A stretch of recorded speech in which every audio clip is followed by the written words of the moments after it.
Russia has decided that it's all in Syria, and they've also decided who they want to see become president of the United States, too, and it's not me.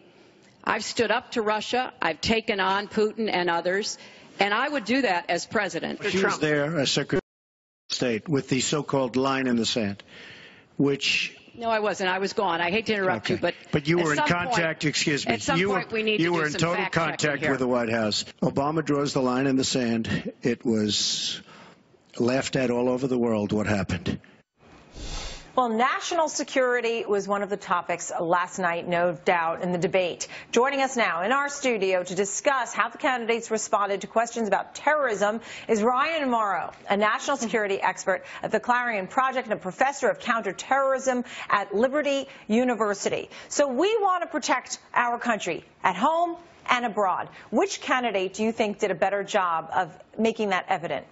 Well, I think for someone that's looking for a commander-in-chief, stylistically, Hillary Clinton probably delivered that more strongly and came off more knowledgeable.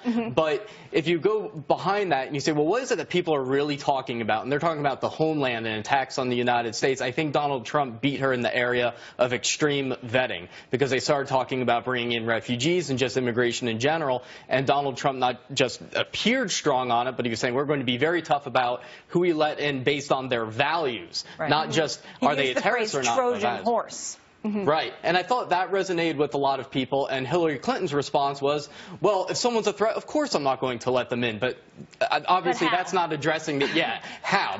People that are threats to us are coming into the United States. So I think he had the edge in that area, even if overall she came off more as a commander-in-chief. We saw a disconnect last night between Donald Trump and his running mate Mike Pence. And it was on the question of Aleppo in Syria. How do you protect civilians in that area? Mike Pence previously said striking military targets of the Assad regime. Now, that could create some tensions with Russia. That's what Donald Trump is concerned about. And he says, I disagree with Mike Pence. Whoa. Oh, he's on my ticket. Yeah, this is kind of a big deal, what's going on in Syria. So to have a split within the ticket is a big deal. And so you have Mike Pence that says militarily strike the Assad regime in order to try to eliminate their ability from the air to bomb civilians and try to at least contain the situation a little bit. Then Donald Trump says, no, just focus only on ISIS. One of the things that Donald Trump said that did concern me in this regard was he was saying, look, Russia's going after ISIS, Iran is going after ISIS, and so is Assad, almost making it sound like there can be some type of partnership there.